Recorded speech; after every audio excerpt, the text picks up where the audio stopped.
Hi, I know it's quite niche, but I wanted to show you how I create my intentional camera movement or ICM images and hopefully inspire you to go out and try your own experiments. I definitely feel it's helped me understand photography and my cameras better, so it's definitely worth having a go. I went out and videoed a recent shoot to explain my shooting process as I go. I haven't just skimmed off the successful images because I think it's important to realise that if you want to get into this genre of photography, there are lots of misses to get some shots that you think are okay, and maybe, just maybe, you'll create something you think is great. But I love the process of trying to refine the camera movement and the settings to produce a hopefully exciting image. Before we dive in, I should point out that I turn in-camera stabilisation off, as understandably it will try and interfere with the camera movement. I'm sure if my cameras could speak, they would be asking, what on earth are you trying to do? We've had years and millions of dollars invested in us to give you a sharp image, and you just clearly don't understand this. Well, maybe I don't, but anyway, let's get into the shoot. So I've just come out to somewhere called the Devil's Punch Bowl, which is just near me. Some beautiful woodland, and the light's not too bad, so I thought I'd show you some of my process that I use with my camera movement, or intentional blurring movement sort of photography. And I've found this scene, which is this, if I turn the camera around, this bush which is all orange, set in this sort of green background, because you need scenes with contrasting stuff in them to get the sort of effects that I like to get with the motion blur photography. So I've brought out my Fujifilm X-T5, there it is, and I've put on my Hoya ProND200 ND filter, and that's either 7 1/3 stops or 7 2/3 stops, so that stops 7 1/3 stops of light getting into the camera, so that I can then increase the shutter time to like a second or 2 seconds or 3 seconds or whatever, giving me the time to move the camera whilst the shutter is open. So I thought I'd have a go at a few shots and show you what we get. So I thought I'd start with some handheld shots, because obviously that's more straightforward, and take some shots of the orange leaves and see how they come out. I've got my camera set up at 1.3 seconds at the moment, and I have to adjust the other settings basically around, because I've got this fixed ND filter on there. I've basically got to adjust them so that I can expose in the correct way given the exposure time I want. So I'll have a look at this scene and through the lens of the camera. So it looks way too dark at the moment, so I am going to increase my ISO, because I don't really want to go, well, I can't go any brighter than f4, and so that gives me 1.3 seconds. So what can I do with the movement? I mean, you've seen from my images before, I like to have circular motion. So what I'll try and do is some circular motion. I'm using autofocus, but sometimes I hold the focus ring in a sort of, try and lock that, and then rotate the camera as though it was in some sort of gimbal arrangement or something, so like that. So I'm just using the focus ring, which isn't doing anything, as a steadying point, so that I can try and keep the center of the rotation in one place. So let's see how that goes.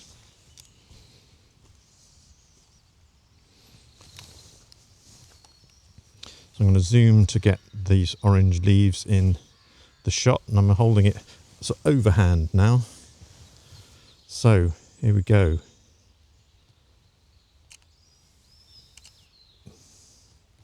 So 1.3 seconds isn't very long, so I'm going to crank that to 2 and close my aperture a bit to get back to sort of exposure I'd like. And let's have a go.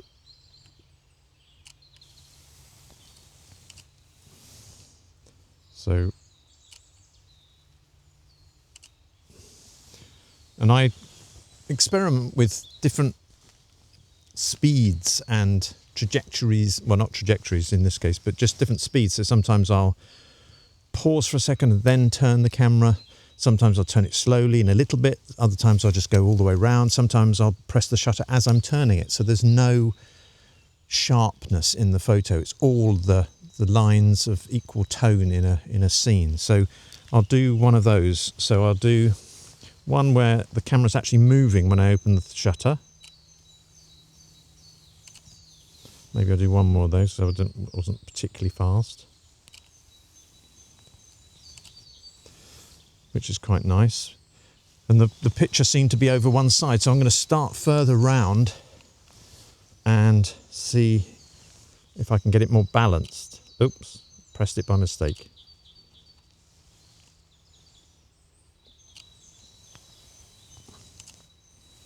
That's quite balanced. And then I'm going to do one where I pause for a moment and then rotate the camera.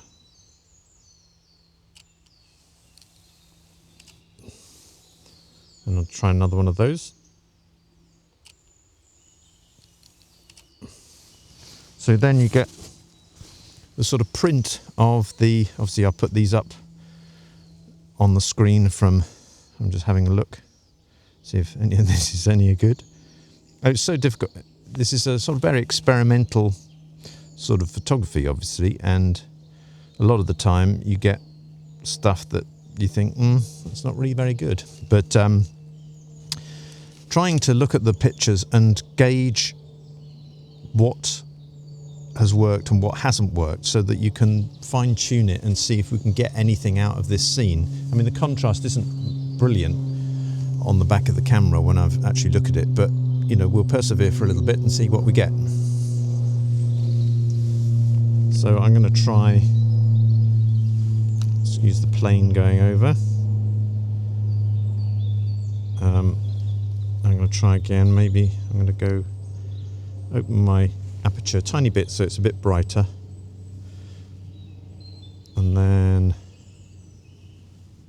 what can I do? I'm trying just do it a tiny weeny bit.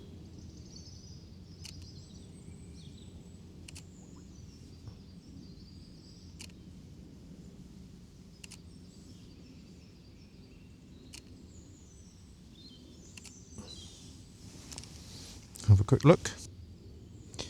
Yeah, they're not brilliant, to be honest. So what I thought I might do, because this is the Fujifilm 10-24 zoom lens, I thought what I'll do is zoom as I rotate the camera, and you get this sort of spiral effect. So as I press the shutter, I will hold the zoom ring and just rotate the camera so the zoom ring stays still and my camera rotates, and then we'll get this spiraling effect of the scene. So I'll do one of those and show you. So I've got it at the widest aperture, and then I'm going to click and I might get closer so I get more of these lovely orange leaves. I'll try that again. One thing I often do is, instead of doing the same thing and just doing one single movement, I do it in like little steps. So I go but, and that has the effect of printing an image every time the camera stops. So I'll quickly show you that. I'm going to increase the time to 3 seconds for this one to give me more time to do that process. And I find myself sort of counting in my head.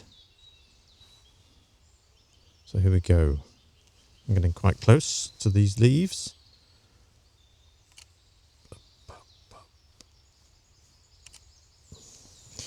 There we go. And I'll try one more of those. I love the texture. It's like looking through sort of glass that has a texture on it, and it sort of multiplies the image all over the place. Anyway, here we go.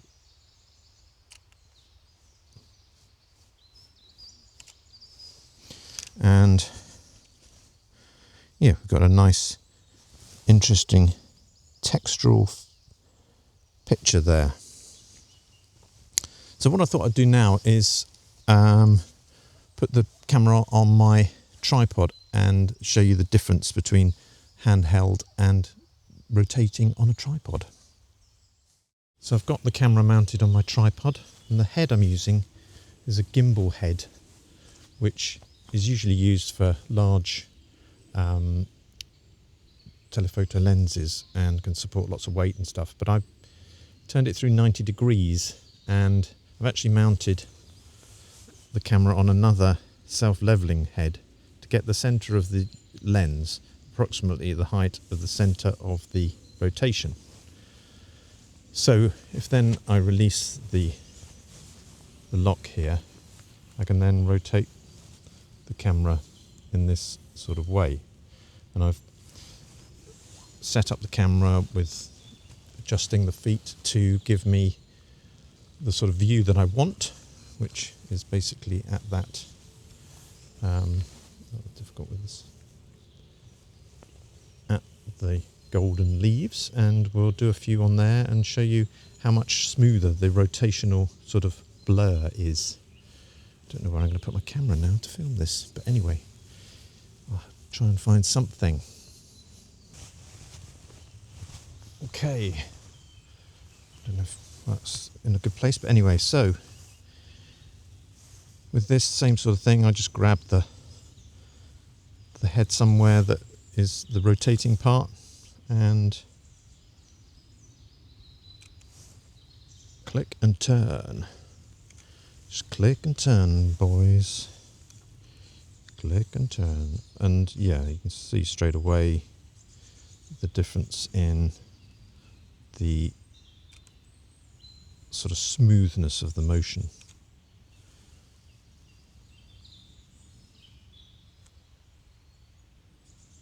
So if I do one as I'm moving, we just get wonderful movement lines, and even try and go faster movement this time. It's sort of difficult to try and keep it smooth. I'll do one the other way around, see if that's better. With this I can go all the way around, so what I might try and do is if I lengthen the time to randomly say 8 seconds, I'll reduce my ISO and reduce my aperture a bit, so we've still got the same exposure, and I'm going to turn the camera fully 360 degrees. So let's have a look, and I'll do it with when I start the exposure as I'm moving, so we just get the tonal lines, as it were.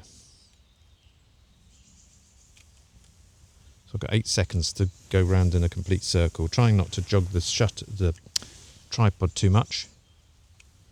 So there we go, and I think once you get over 8 seconds, the camera seems to take a while to process the image, but so, oh, that's quite cool, though I say it myself. Let's go in a little bit more. I'm going to do another one of those because I like that. Oh, missed. Right, focused. Oh, I think I stopped it. The nice thing about the Fuji camera is it counts down the shutter on the back of the screen, so you know sort of approximately how long you've got left to fiddle about with everything. Let's have a look. Yeah, I think because I stopped the motion, although that is quite cool. I might try and move the whole frame up a little bit, so I can get. So what I might try and do is when I get to the vertical place, just stop for a micro moment and carry on. So let's see if I can do that. Focused, moving, go. Oh, right.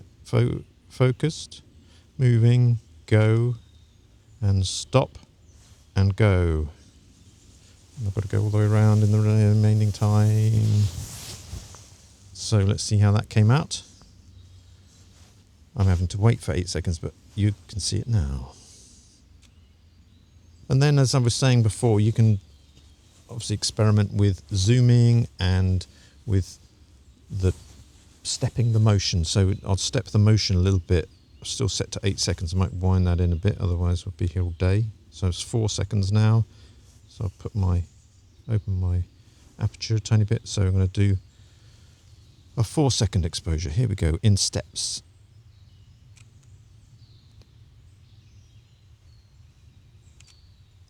You get that glass, through the glass effect. And now I'm going to experiment with zooming whilst on the tripod, and you can see how smooth those zoom lines are. Now I got to the end of the zoom too early there, so let's try that again.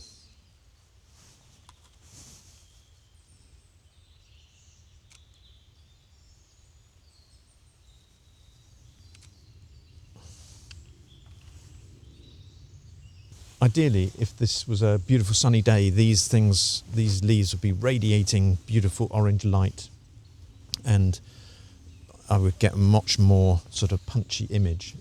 I'll see what I can do when I'm editing them in post, but ideally you want contrast. For the images I like. Other people go for a much more ethereal sort of thing where they've got quite a lot of random motion and it's handheld and it's much more sort of painterly, but I like these very defined blur lines, and that's why I like using the tripod. So not the most ideal lighting there, but I hope it gives those that are still watching an insight into the techniques that I use to create my ICM images. I wasn't that keen on the handheld shots I got, but I did like the 360-degree rotations I did on the tripod. I think this is my favourite, where you can see the detail of the scene and the circles sort of over the top. If I show you the raw file, you can see that I've had to boost the contrast and lighten the image quite a lot, and I also boosted the saturation of the oranges in the shot to make them pop a little more.